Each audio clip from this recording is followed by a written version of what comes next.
Hi, everybody, and welcome to Duckpin Magic. I'm Mike Zeller, with me, Joe Ryanier, and of course, this is week 2 of our 2 weeks with the DPBA. It's our Final Four show, and Joe, today we get to give away all the money. Well, we're going to open with Wes Hamner and Curt Johnson as they're looking to get to Wink Bartley, who's sitting on top, Mike. All right, and in between all that, Swede Lavers. We'll see how it turns out coming up right after this.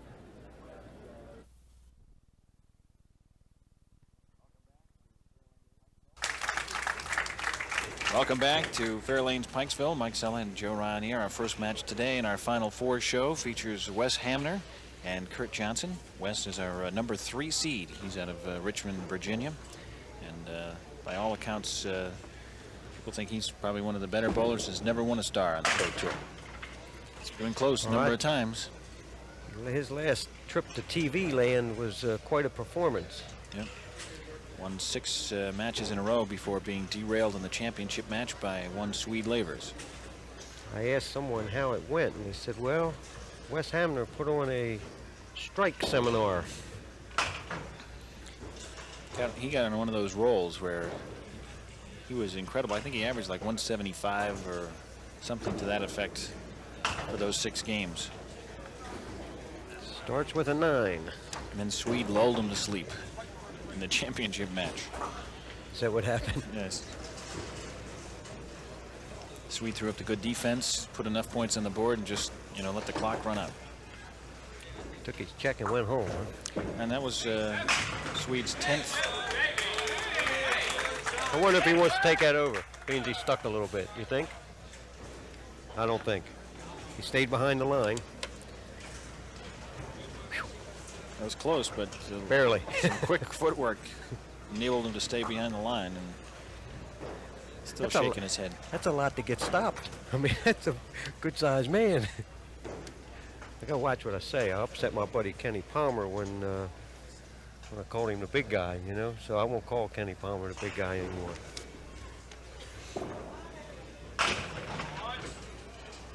Hey, he held that against you for a while. Still does. Now he's the really big guy because he's sitting on top with that Bowler of the Year trophy.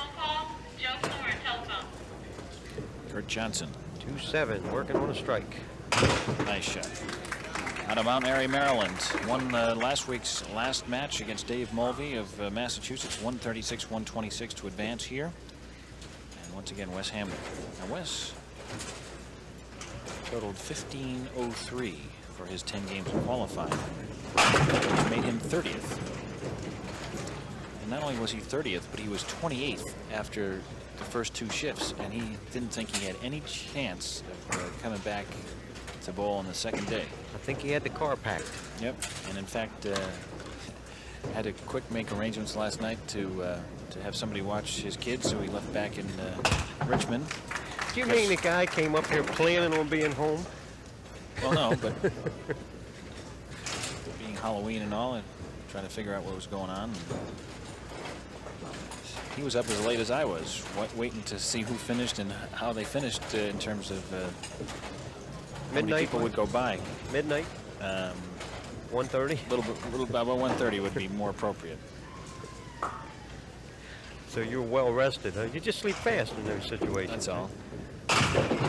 Look out, he got a right kick out of that one. Yep, there's a strike for Wes. Wes was second, he was runner-up in another Masters. Yep. Because at that time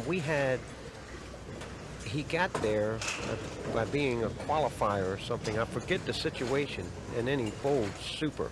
And he's also the runner-up this year in the first tour stop of the year at the White Oak Lanes, Ralph Curry's bowling center.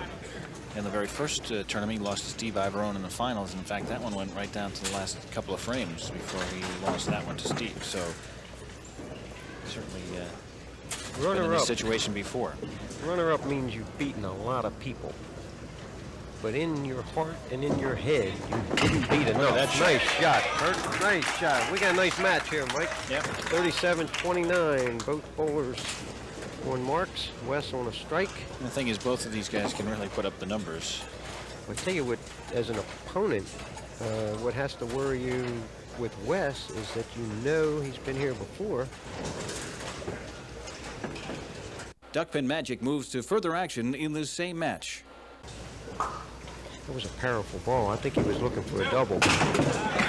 Well, he follows it up with a spare. 5 for 5. Mike, strike, spare, spare, strike, spare. Curt Johnson threw 5 and a 19-pin lead.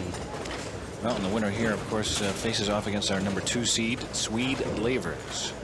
Top seed, Wink Bartley, awaiting all of this to be settled until his opponent is determined. I think if you added him up, Swede Lavers has bowled 15 games, and I think he's still at 170.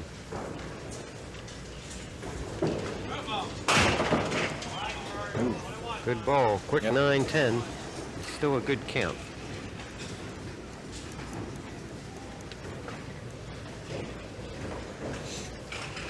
Well, he's got 25-41 for 15 games. As Curt will throw the third ball, trying to pick up the 10 box. He's got it. Couple pins shy of 170.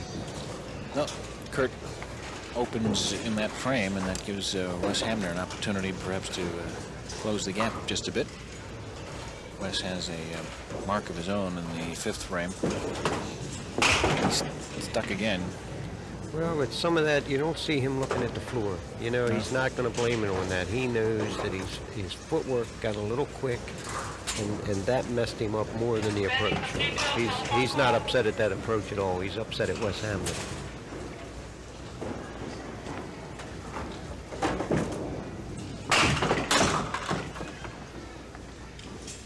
And he knew also that that was a key point in this game. He can jump up and mark twice. All of a sudden, your opponent knows you've showed up. So Wes will move over to lane 35 here, Fairlanes, Pikesville. Beautiful facility, as you've heard us mentioned in past weeks. Probably an overall, with the Masters and Grand Prix, Mike, taking place at the same time at different bowling centers. There's a strike. The single most overall successful tournament that the Pro Tours have ever been involved in. Probably upwards or plus 600 plus amateurs, counting children, seniors, and the amateur bowlers. Just an amazing effort on the Pro Tours and especially Fairlanes, the work and time that they put into this. Curt looking at 24 pin advantage, although Wes has his mark in the 7th frame. That strike makes these 2 frames very important for Curt Johnson.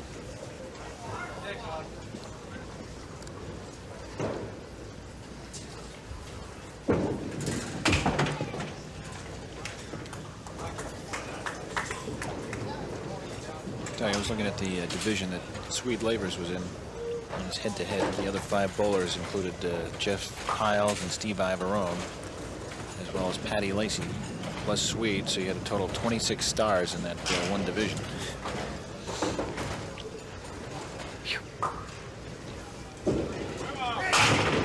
There's a strike. I want to talk about an important frame. Yes, He it answered was. it in a big fashion. He had gone 2 open frames, which we talked about many times. He marked the first 5 frames. There you see the nice extension. He knew it was a good one. You could see the glare in his eye when you feel it when it comes off the fingers. It's like, oh my. Let's see if Wes can adjust here on this right side. He's had some problems. Stayed down good that night. Oh, he's looking for a double. Sent a bunch of pins in search of the 7, but it stood tall. That was a big pin. Yeah. That was a big pin. That could have put him within 4 or 5 pins, Mike, had he caught that double. It's a tough pin. He's got to stay down, get through it. Yep, well done. Saw almost the extra step that time as he stayed nice and steady and waited for the ball to come out of his hand before he did any movement.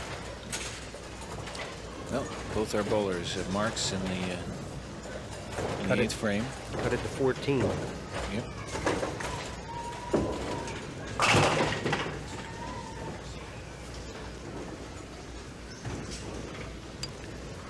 This is a must. 9th frame, he has the 6, 9, 10, and has to have it.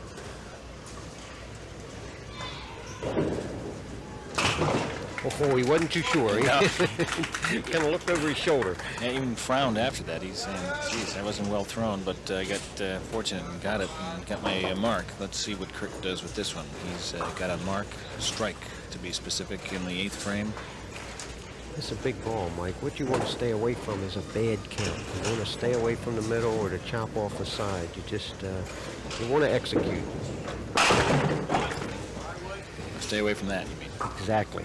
Well, see, that opens him in the 9th frame, and it kind of changes momentum a little bit here. Now, this is a big ball. Yeah, he's got to look for the grouping on the right. A week or so ago, you asked me, where do I shoot? I think he's going to shoot right there.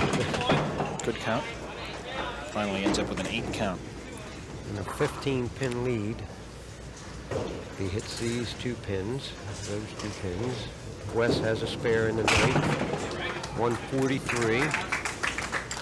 So 143, 128 plus. Well, right now, regardless of what Curt does in frame 10, Wes needs a mark. If Curt can mark, then Wes is going to need a double.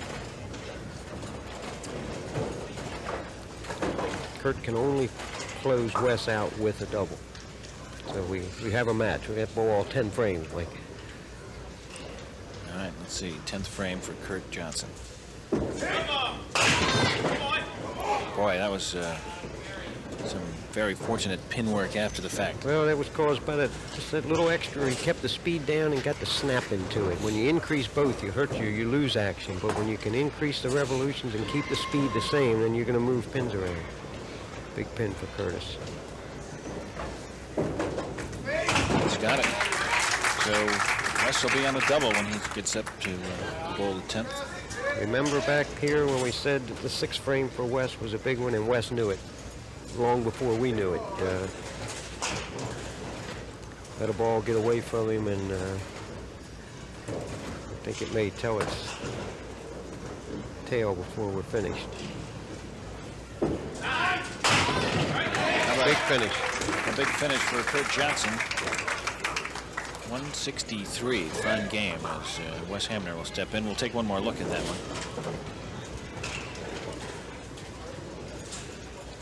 This must be a strike, Mike. This is the lane he's had some problems on, too. See if he makes an adjustment here. Over the shoulder look. Knew he had to get it tight and pushed it through the middle.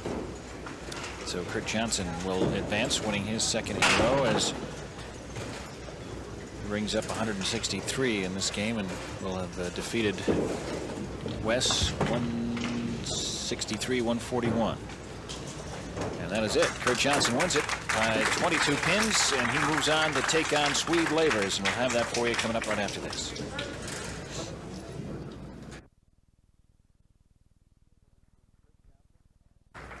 This is a battle between Curt Johnson and Swede Lavers for the right to move on to the championship match.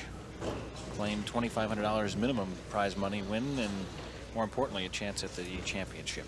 And Curt Johnson, who's won 2 in a row now, last week over Dave Mulvey, and the match just completed against Wes Hamner, will bowl first. And there's a strike. Similar to how he finished last week.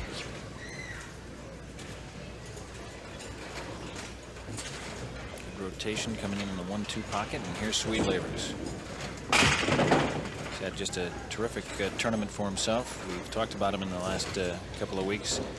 1,730 total pins in his 10 games of qualifying. Followed that up with a 5-0 record head-to-head, 811 total pins in his head-to-head 5 games. And for Swede, it is his 4th highest high qualifying mark. 4th time that he's been high qualifying, and of course he is the defending champion. Where's that? You hear what I hear, Joe? Somewhere? There's a foul line buzzer going off somewhere.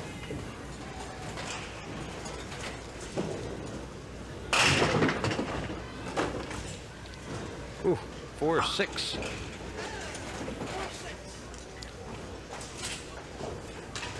Swede's amazing. Every time he goes to a tour, he has another set of bowling balls. I mean, how do you win 10 stars with 10 different sets of balls? I would never get rid of my bowling balls if I won a star. Right.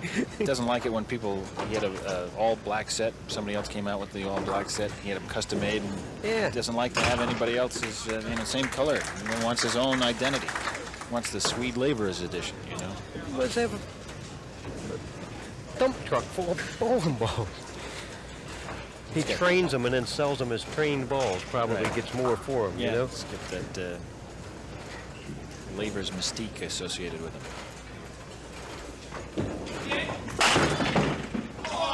Well, it's what we've seen in the last couple of frames from Curt Johnson. Get that late pin action to help out, knock out pins so you're not facing a split. Very close to a double. The pin, I really expected the 7 to stand and the 3 to fall. The pin went just behind the 3. Number 3 pin for a spare in the second frame. Start strike, spare.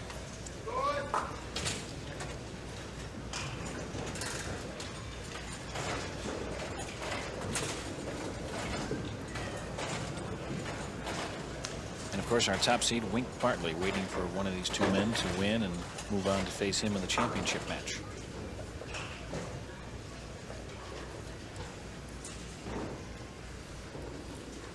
A terrific pro tournament event. Okay, got away with it. Yep. Hit the side, just went by the left side of the head pin, left a 1-6 and an 8 count and an 18 pin lead after 2 frames. Got 158 Pro Tour bowlers start this tournament, and now we've eliminated all but 3. And what a beautiful shot there by Curt Johnson. Tell you, Mike, we've had big scores throughout this tournament, and to show you, I think the scores indicate how much this means to people, because they're a little tight, and we've had 163 last week, Curt Johnson, and that was his highest game. That was the highest game so far in the up the ladder. A lot of games in the 30s, 26, 41, 58, so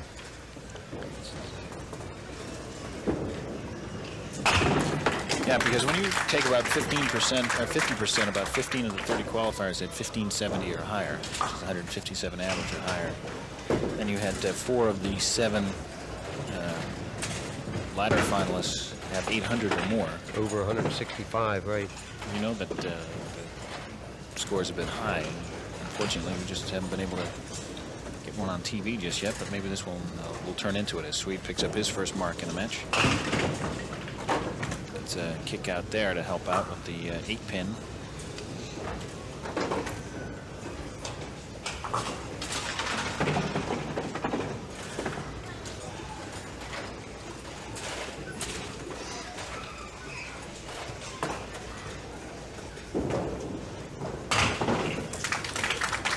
Another mark for Swede Lavers.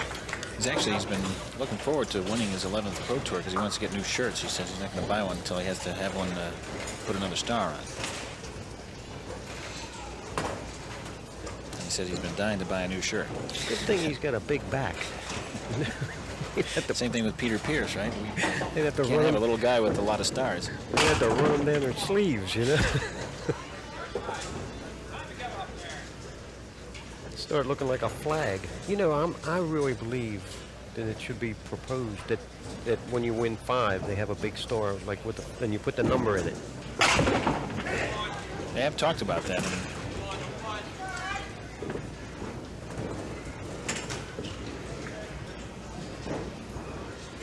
think in the early days of the tour, when they established that they're going to put stars on people's backs, I just don't think that they envisioned anybody winning that many. Just didn't think ahead. Not 25 years ahead, anyway. 30. How many? 30 years. next year. 1993 will be the 30th season. Huh. We have a few members that have been around the whole 30 years, too. Curt Johnson opened that fourth frame. They'll tighten the match up a bit. 61 for Curt, 47 plus the next ball for Swede Lavers.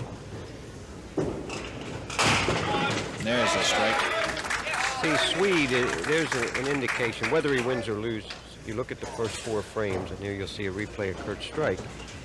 And it shows you've got to beat Swede. The guy goes 3 frames without a mistake, makes a little mistake, and Swede's within 4 pins. Like I said, Swede's within 4 pins. I was going to say he's going to throw a strike, but I didn't want to say that, Mike. But it's amazing. I mean, Curt has to think, wait a minute, I go strike 9, make it 9, make it. And look at his, slipping him. Yet to leave a pin on the deck. Yep. 10 the first 2 boxes, and spare strike through 5. In the 6th. How about a double? I'm telling you, you got to get him early. You got to hit him hard. Bruce Sylvester, who was good friends with Swede, had to bowl him the first match in head-to-head as we take a look at this one. Now this one comes in from the other side. Big pop, but see, his ball's rolling end over end. He had to roll Swede the first match in the semifinals, and he was trying to figure a way to do it, and finally determined he was going to try to send a message. Watch out. They're getting away. Nope, not enough. But anyway, Bruce was going to send a message to Swede's hotel telling that the tournament had been moved back to 10:30. He figured that was the only way to get him out of there. I'd have bolted these doors shut. It did something. So here's Curt picking up the mark. Okay. Got a heck of a match going on between these 2 big guys. Curt made 1 mistake, and when Swede throws his first ball in the 7th frame, Curt's going to be behind. As right now Swede working on a double, Curt working on a mark of his own in the 6th frame.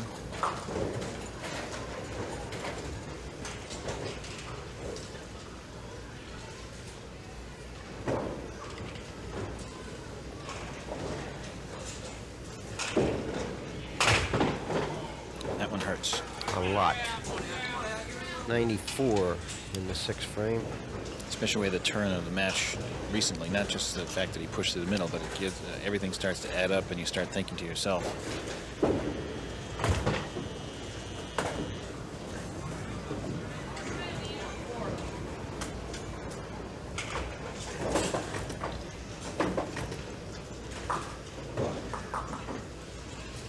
Most of the guys with 5, 6, 7, 8, 9, 10 stars on their back, you got to beat them. Like they're not going to beat themselves, and you're only allowed, if any mistakes, maybe 1. Well, Curt's open there. Swede working on a double here. Curt's got 100 through 7. Depending on this ball, I mean, it could be Swede's going to have 20-plus pin lead.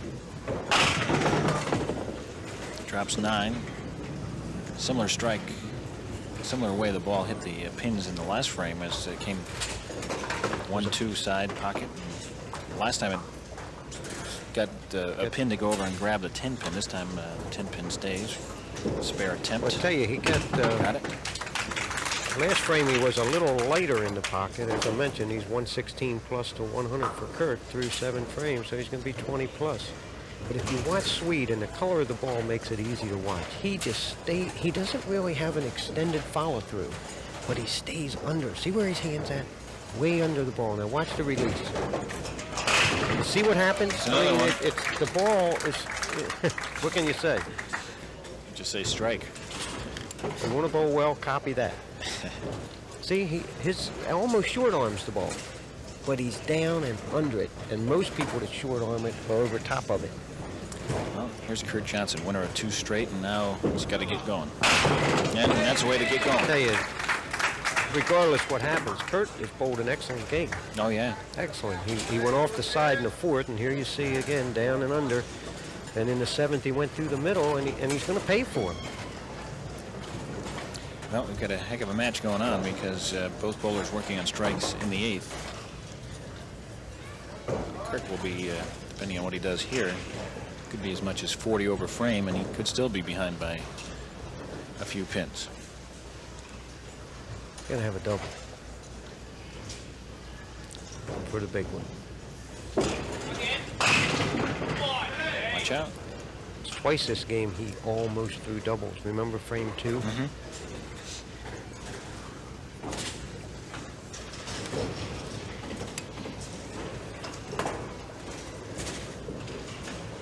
I don't know why Swede's so uptight. You know what I mean? It's just somebody Watch out. Somebody wake Swede up, tell him it's his turn to bowl. Let it slide by on the right side. That is very big.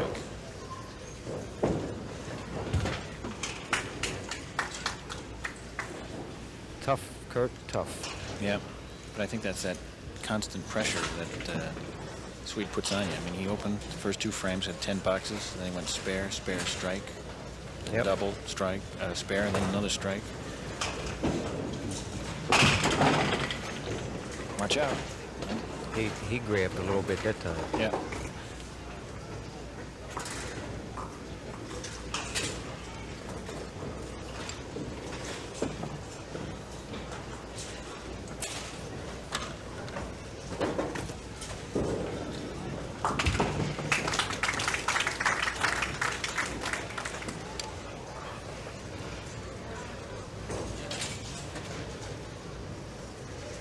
If I were Wink, I think I'd say, Swede, if you hurt yourself, you shouldn't bowl this last game. You don't have to bowl, Swede. Yeah, take your $2,500 and go home.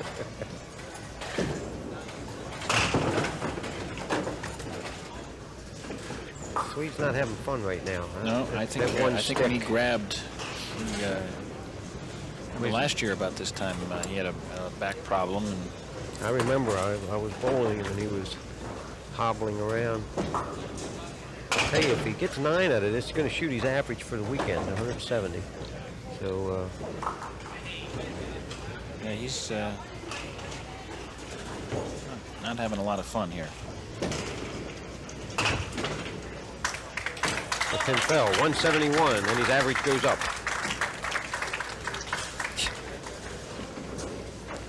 Keep it here as Curt Johnson will finish up. See the look on Swede's face indicating that he is in a little bit of pain, as it did stick at some point. Well, Mike, we've set the stage. Yep. We're going to have a Pro Tour winner with 11 stars, or we're going to have a new one. Yep.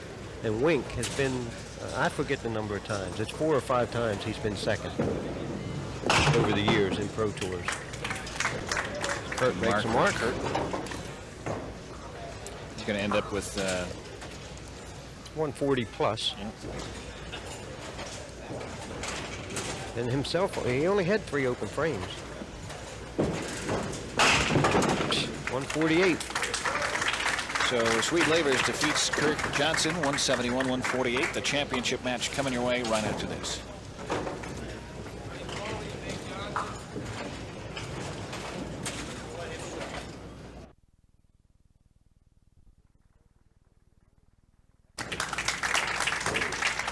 That's the championship trophy, which will be awarded to one of 2 men here, either Wink Bartley, our top seed, or the number 2 seed, Swede Lavers, who's fresh off the 171-148 win over Curt Johnson.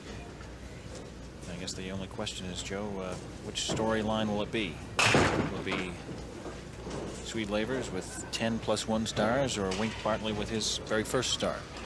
I'll tell you something, you know, Swede's been in a 16-game slump of around 170. That's a terrible rut to get in, you know? I guess you know, one of the sideline stories is that he did hurt himself in that last match. We get that bad, like, sciatic hip type nerve, and it doesn't take much once you've had that. Yeah, he's it stuck on the lane with that leg and jammed it or whatever. And well, see, he has no relief when he sticks because he's locked in place so good that the knee and the hip take all the shock. here's Wink Bartley. He's been on TV with us before. Wink is, of course, a nickname. First name really is Richard. You want to talk about somebody that cranks it in the opposite direction. You watch his hand. You talk about somebody snapping through a ball. I mean, it's a nice, smooth arm motion. And right at the bottom, watch his time. Watch right at the release. You can't even see his hand. It generates. See it? I mean, it's going. I used to tell people when I watch Wink, and especially I'm going back 10 years, 15 years ago when he was in a real good groove. I think he's finished 3 times second one year. And I used to tell him, look, if you watch real close, you can see sawdust kicking up behind the ball. I mean, he does get a lot on the ball. He finished his 10 games of qualifying with a 15-24 total pinfall. And of course, back in 1978, maybe it was that year that he finished the 3 runner-ups, he was Bowler of the Year. I'm sure that's when it was. We mentioned once before that Bowler of the Year does reward consistency, and if you go to the qualifying round on a frequency basis, you're going to pile up the points. If you pile up enough points, that's how you win the Bowler of the Year award. A lot on, if you watch average and Bowler of the Year points, they generally run together. Well, Swede has 3 Bowler of the Year awards to his credit. And he did it very convincingly, because when Swede was doing it, I think he led average, he led the money winning, he led it all. You know, yep. He did it 3 out of 4 years. We have in fact 2 out of the last 3 years. I think the Bowler of the Year did not win a tour. Right. In Kenny this year and Jeff Powell's the year before that. Right? Yeah. Yeah, Mike Steinert won 2 last year, 1991, and obviously also had some high qualifying points and had a pretty good year for himself there. So Swede Lavers through 2 has got 20, very much similar to the way he started the last match. Has yet to leave a pin on the lane. Yeah, after he opened, he was till the 10th. He had marks all the way up and actually had a 10 box in the 10th. 2017, after 2 frames, Lavers leading Bartley by 3 pins for the championship here at the Fairlanes Pikesville Bowling Center. Winner takes home $5,000. Another nice looking trophy. Plus a little body action from Swede. You don't see that too often. I didn't mean to interrupt you. No, but yeah, you can see he's in this match and he's here to win this thing. I mean, his placid demeanor doesn't hide the fact that he's extremely competitive, and he gets in position to win. He wants to win. Huge fire of desire burning within, I believe you could say. Winner of the tournament also gets a brand new set of bowling balls from the American Ball Company.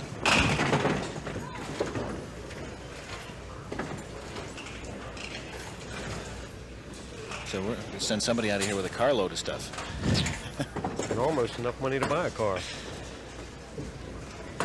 A little car. Wink looking for 10. With 2 balls. Commonly called a spare. Is that? One of your games been suffering lately. I've been trying to get them to give me a spare with 3, and it just not happening. Wink, 27 plus, and a chance to take the lead. First mark in the match between these 2 gentlemen.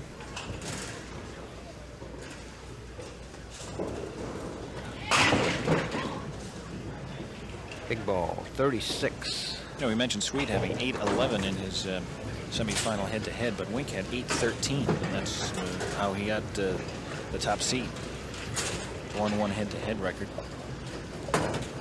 Swede and Wes Hamner are the only bowlers to win all 5 of their matches. Of course, after we get the division winner, we throw out the wins and losses, and we go by pinfall. Right. Well, Wink jumps out, puts 2 marks on the board.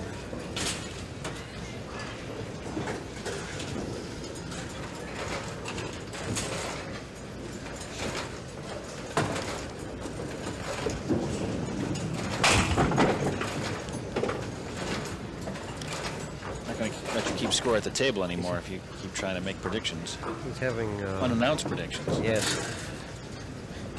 He's commonly known as mistakes. Yeah. Swede looking for 10 again. He's been in the middle here a little bit, and I'm not going to blame it on the sticking, but he's been a little tentative at the line. If you watch Swede, you can see he's so accurate. I mean, 10 more. That it's hard to pick up on Swede doing anything a little different, because he's so good at duplicating the last time. But he knows that he's got to stay a little lower and stay with the ball a little longer, and that ball will get off the hit pin. Let's see if he gets down. Good ball. Yep, leaves the 10 pin. See, Swede when he goes bad, it's so close to still being correct for him that he gets right back on track in a hurry. And it's why over the last 7-8 years that he's just been so dominant. His game, it only goes away. His slump is 2 frames long, where ours is 2 months, you know? And he has been bowling well, despite all his health problems earlier in the year. I guess he had a 230-something game, which he said was like the highest game he's had in 13, 14 years. Oh, yeah, that time you could see at that time as talk about that reverse spin. Sawdust, yeah. Kicking up behind it. Here you get a good crack at it. When that hand comes through. There it is. You can see that white marking on the ball. Let's see when we talk about the rotation from 5 o'clock to 11. Well, his is actually from 7 to 1. And it gives him both pockets. When Wink is getting through the ball, the bowler that backs the ball up, as Wink does, has a tendency to lay the ball down or drop the ball. They don't always get it up over the line. And that ball was so smooth. I mean, if you listen, Wink is very smooth. He puts the ball down. You won't hear anything. He didn't get that one up in front of him. He got it on the floor a little early. Telephone call from Jerry Kleiner. Jerry Kleiner, telephone. Well, we started 158 bowlers, and we're giving away a total of $20,000 in prize monies. Of course, right here we're giving away $7,500 to these 2 bowlers. $5,000 first place, $2,500 second place as Wink picks off the head pin.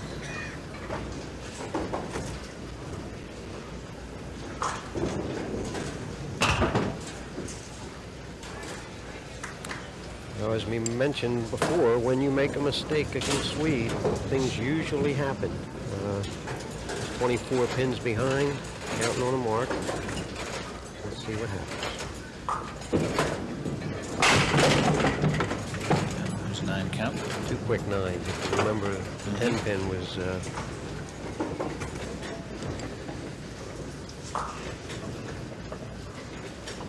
cuts the lead to 15.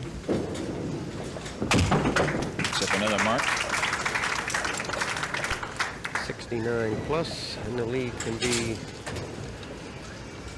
as I mentioned the last time, when he bowled Curtis, he had an opportunity to cut it to 4, and he did.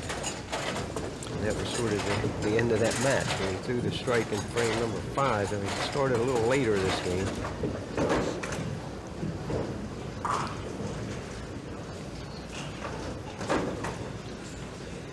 Big ball for Swede, 7th frame, counting on a mark. It's looking.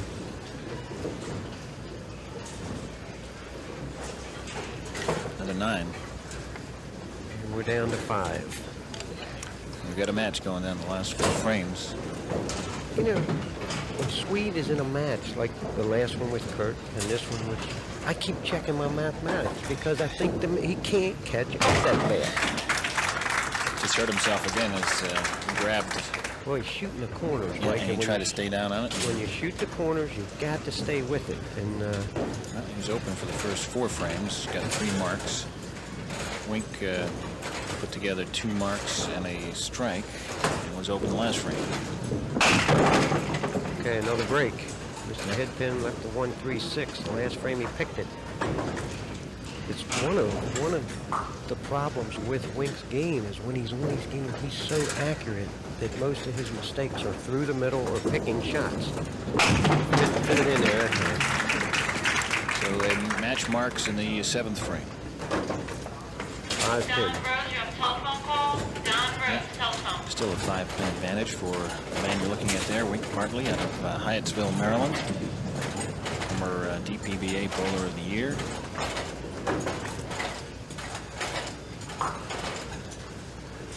Big ball, Mike. Big ball. You have to assume that Swede's not going to make a mistake, which puts the pressure on you not to. Well, he drops 9 and counts 9, which certainly doesn't hurt his cause.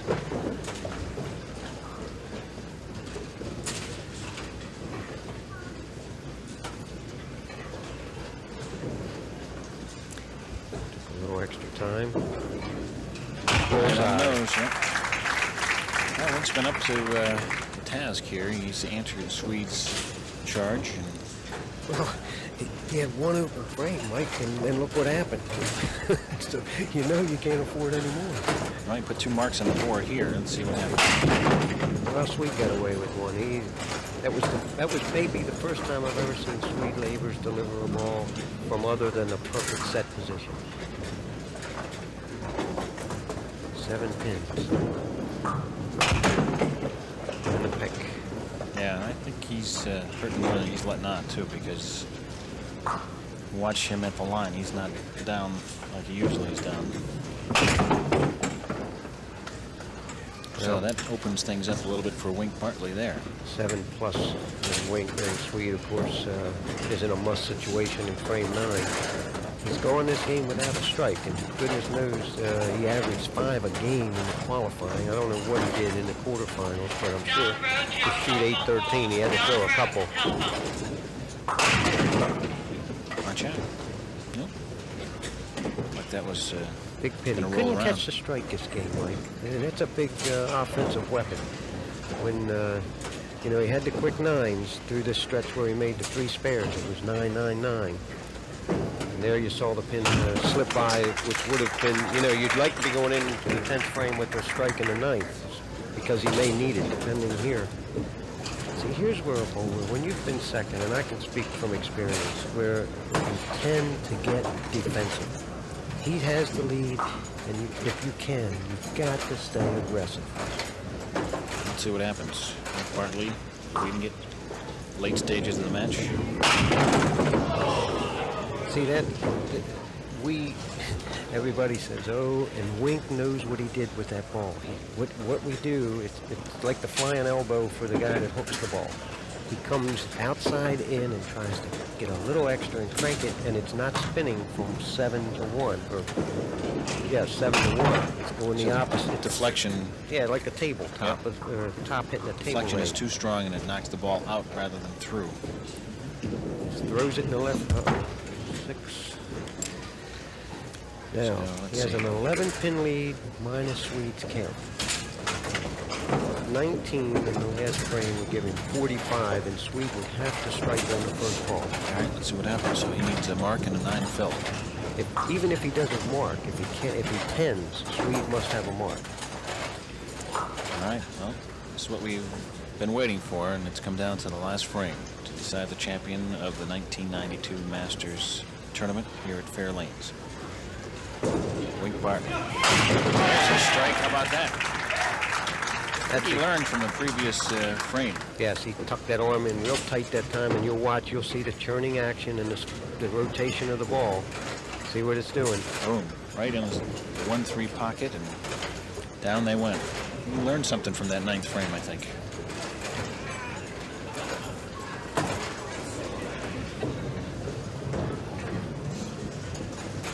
Swede's on a double.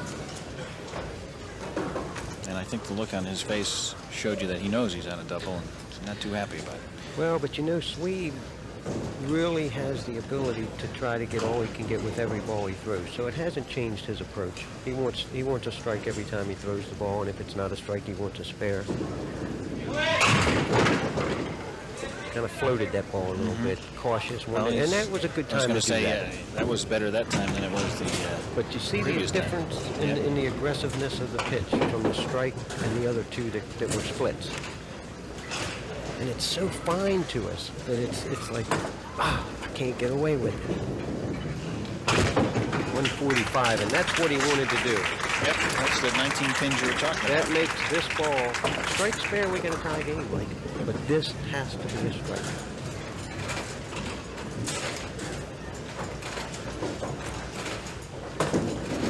For the match. That's it. It's over. Bet you it's the first game this weekend that Swede bowled without a strike. What a match. Congratulations to Wink. His first win, and a big one at that, $5,000, and a Masters Championship, and he had to feel pretty darn good. Swede waited 16 games to catch a tough one. I'll tell you what, he still has not left the pin on the lane, Mike. Yep. So that's it. Wink Bartley wins his very first DPBA Pro Tour, defeating Swede Lavers 145-133. We'll be back to make presentations. Don't go away.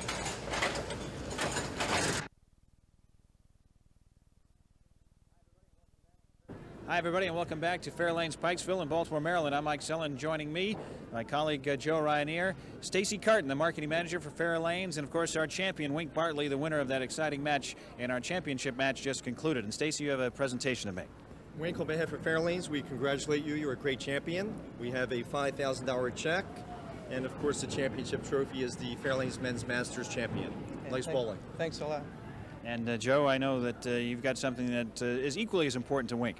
Well, Wink, I know, and I know you don't mind me saying, Wink has finished second 6 times, and he has a beautiful trophy and a check worth $5,000, but I think Wink's waiting for that. Wink, congratulations. Nice job there, Wink. Well, that wraps it up for us here at Fairlanes Pikesville. Stacy, thank you and your staff and the management of Fairlanes for all their cooperation. Joe, we'll see you again next time, and congratulations, Wink. And I hope you enjoy the show and enjoy future editions of Duckpin Magic. See you again next time, everybody.